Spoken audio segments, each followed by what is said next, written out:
and I'm happy because I make time for myself to do other things. Girl, boom, your immune system is. I was accused of like messing with somebody's guy. Am I really that much to handle? Breaking these niggas down like a camel. You don't really did know you are.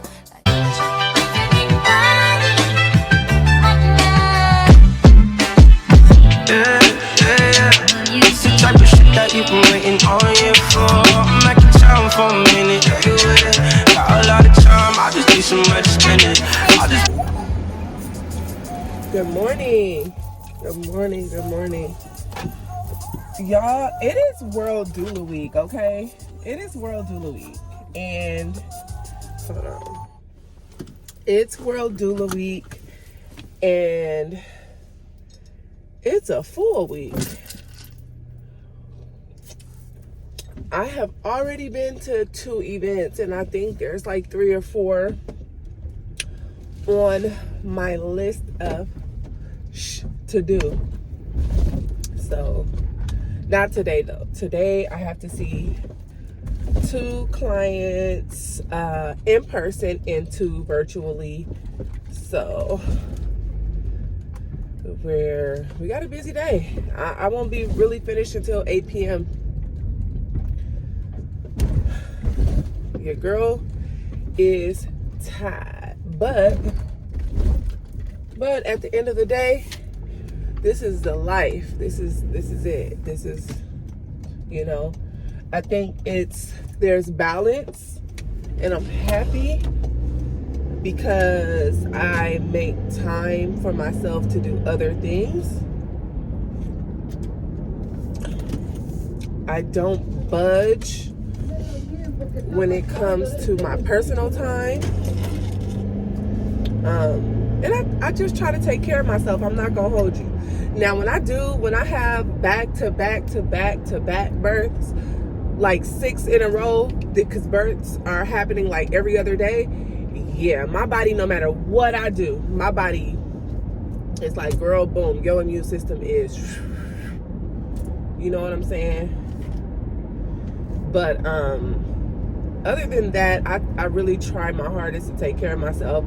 I try my hardest to get as much sleep as I can. I try my hardest to spend time with my kid and my partner, because this work can be a lot, but I feel like because I prayed for this, because I manifested this, because this is what I really want to do, I cannot complain. I don't have anything to complain about. I'm not even gonna hold you.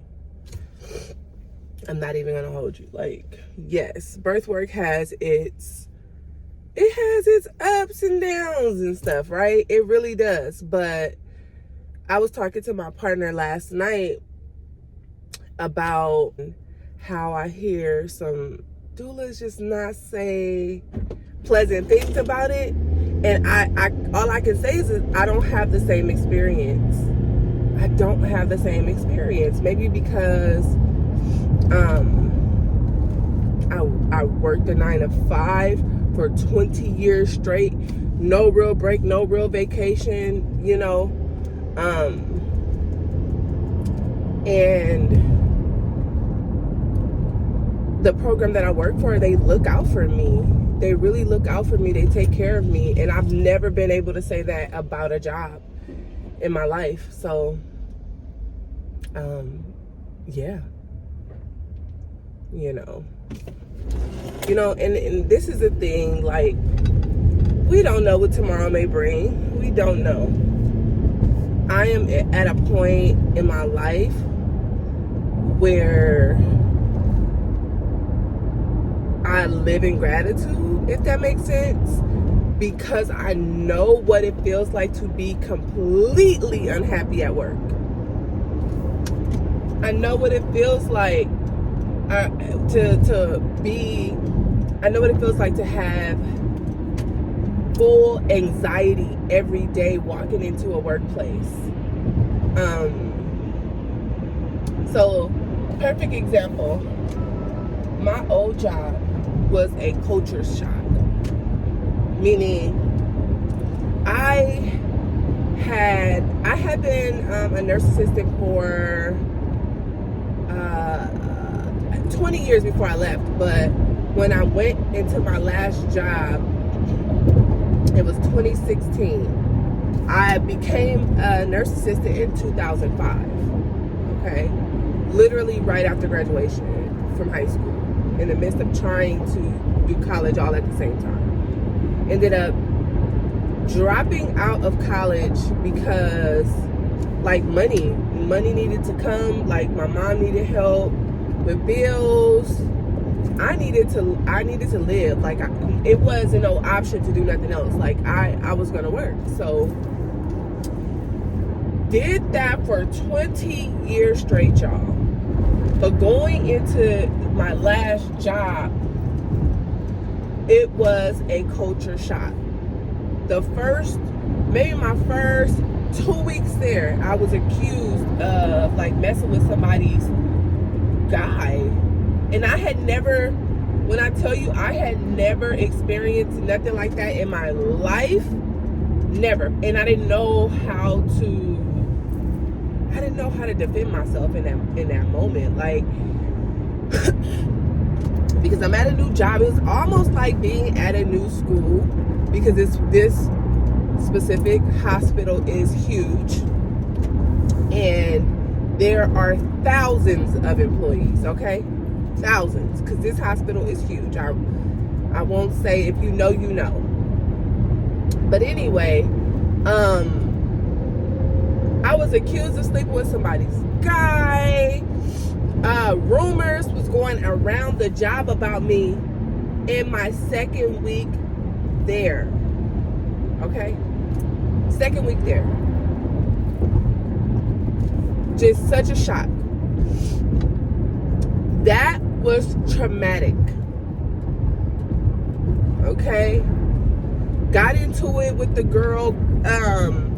Didn't know who to trust. Didn't even know who I could talk to about, like, what the hell was going on that was so, it being so shocking to me. I didn't know who to talk to. So I stayed on that unit from 2016 to 2018. I still thrived, at work, as far as, like, being on time, getting my work done, being good with my bosses, everything like that. But I also hit a really hard spot in my life where that job, I took a real hit. I didn't realize that I was doing okay before I got there. Y'all, I took a pay cut working there. But anyway, hit a really hard financial spot as well. So now me and my 4-year-old son is on the bus, okay? From Compton to West LA. Every day. Rain, sleet, snow, baby. Every day. Okay? Water up, like, I'm wet up to my knees sometimes. Okay? Crying to and from work every day. Every single day. Ended up leaving that unit, still staying at that hospital, but leaving that unit in 2018. Things started to look up. I started to become a little happy at work. And then, boom, COVID hits. They ended up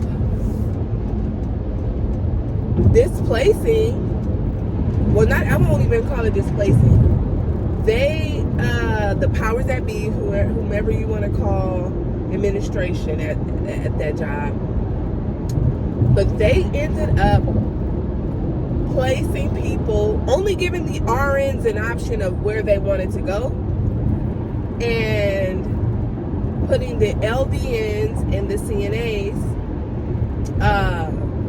in that hospital's nursing home and psych unit.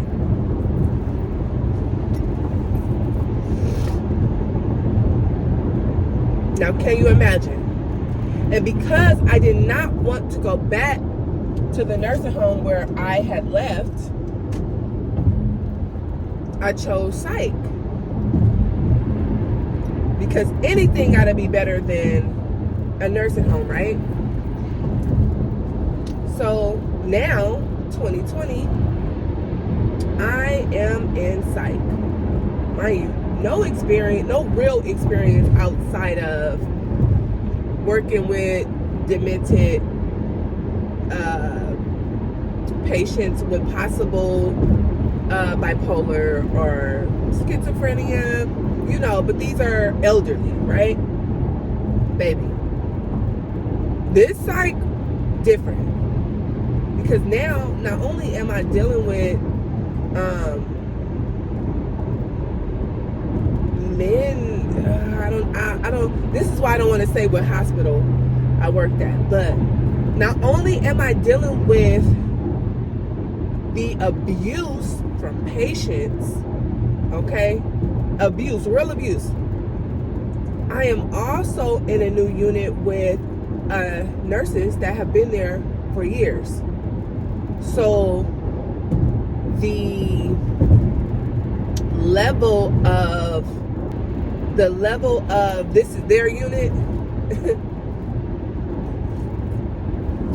it was insane. Maybe my first night on night shift. Oh, because did I mention I had to go on night shift? Now by this time, I had a car, so let me add that. I did that when I moved to the second unit, but I had to go to night shift because, mind you, it is COVID, and my kid has to be at school. So I need to make sure that I'm at home during the day, because I tried still working during the day, and depression hit my kid, because this is new. Like, where is he? He want his teacher. He had just gotten a really awesome teacher, and he thought, well, you know, no school for 2 weeks, and then that turned into I don't know how long. So all in all, like, that started to set depression for me as well, because now I'm at work, I'm unhappy, my son is unhappy, you know. It just been a snowball of bullshit since I started this job. And, you know, it's just like, what the hell, you know? So I remember when I decided to become a doula, I used to walk around work, because I used to walk around work saying this is not my forever, in order to get me through. In order to get me through, y'all, I used to be like, this is not my forever. Oh no, this is not it for me. Like, I am in the business of a divine job that God called me for. You know what I'm saying? So while all of this is happening, of course, like, I took my doula training in 2019.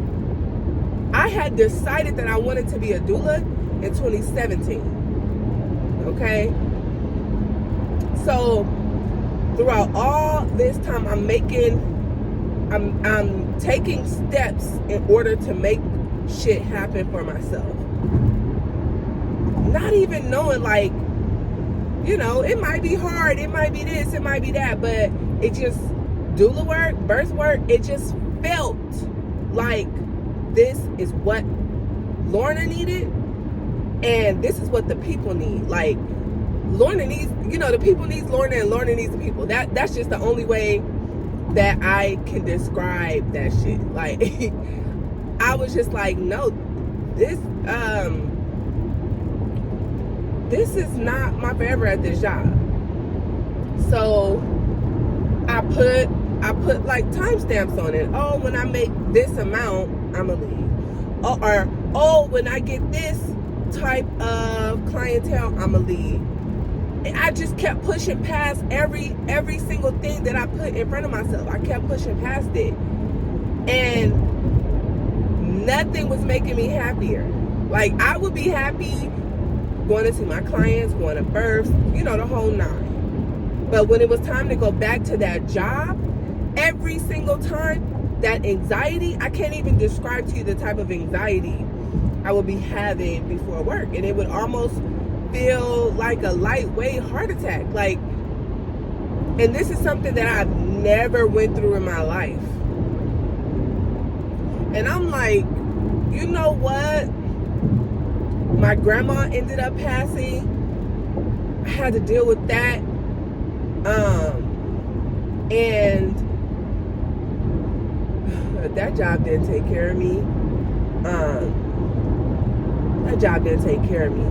They let me know, baby, you are just a number. We don't give a fuck. And I had to think, like, Lorna, wake up. Like, wake up.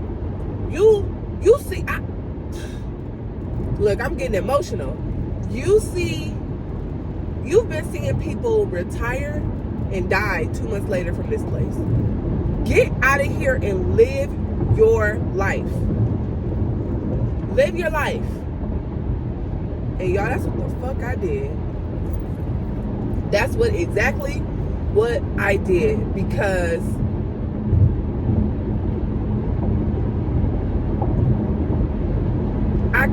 I couldn't see myself being like that forever. I couldn't see myself being like that forever.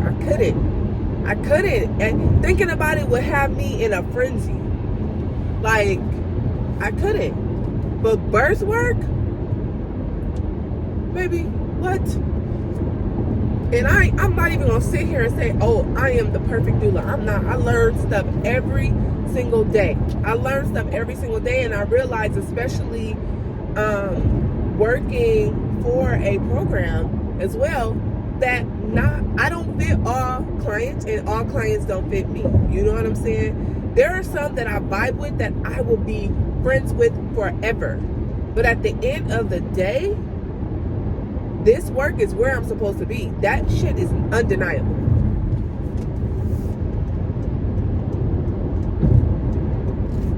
Okay? That is undeniable. So I am just like, I don't even know how I got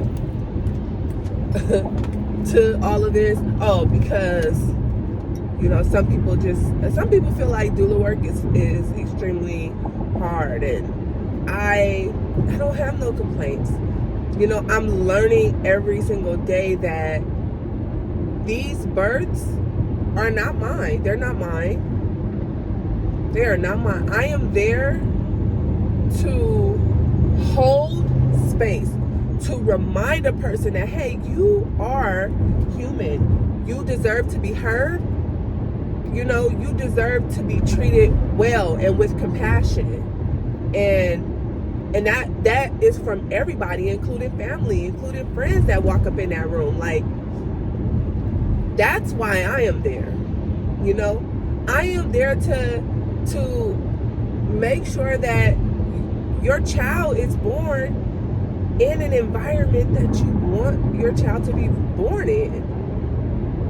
A calm, peaceful, happy environment. That's it. That is it. So, all in all, y'all, yeah, I am just extremely grateful that majority of things that I have spoke over my life that God put on my heart, it has happened. I am glad that I see the other side, because there was one time that I thought I would not see the other side. That's why it's important that you hold on. It is important when you are going through a test. Don't ask God, why me, baby? Do not ask God. Don't ask God that. Your test is to get through. It's to continue to praise Him. Continue to thank Him for being alive and well. Push through. And whatever plans and thoughts that God put on your heart that will change your situation, do it. Do it. That's it. That is it. He is putting that on your heart and your mind for a reason. I am so grateful. I am so grateful that in a time where I felt so stuck, I felt so lost, that I still heard God. And I did not procrastinate. I did not procrastinate. Everything that was being put on my heart, I went for it. I went for it. Anything that I thought would help me excel as a doula, everything that I thought would excel me in birth work, even though I was not a doula yet, I did it. That's the most important part. If you are really a doula, it is some shit that you will feel deep down in your soul. It is a birthright. It's a skill that I was born with. It's like braiding. It's like braiding hair. You know, they try to put licensure on braiding hair, and it's like, no. This is a traditional birthright that most black women know how to do. That's something you can never take from us.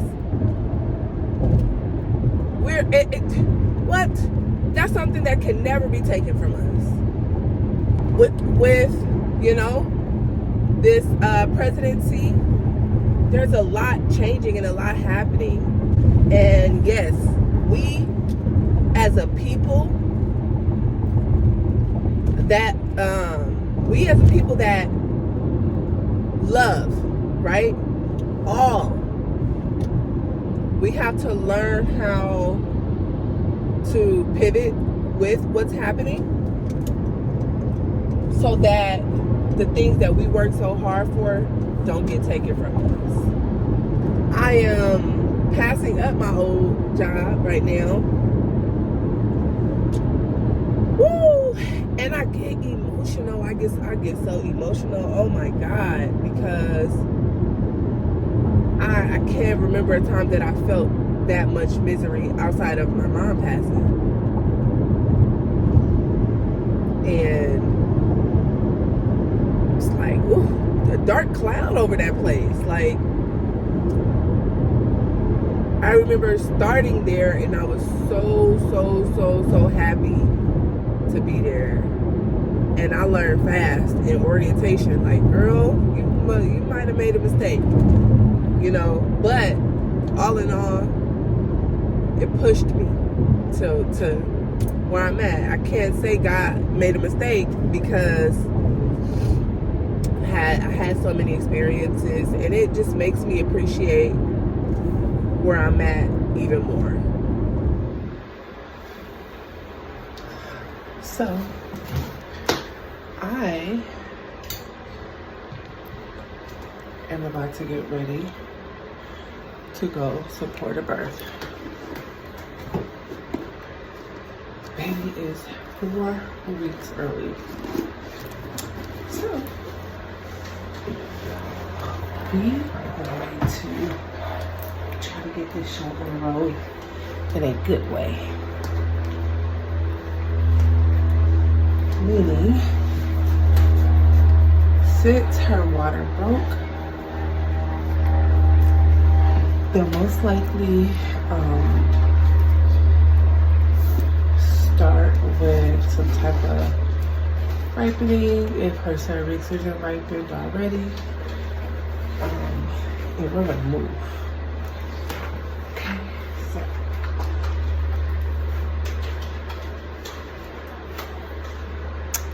I'm about to get ready.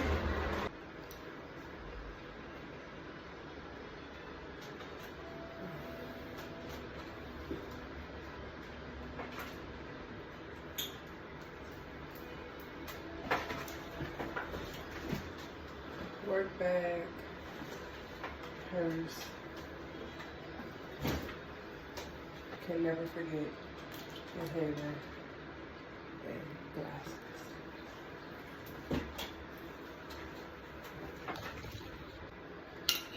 And most importantly, water.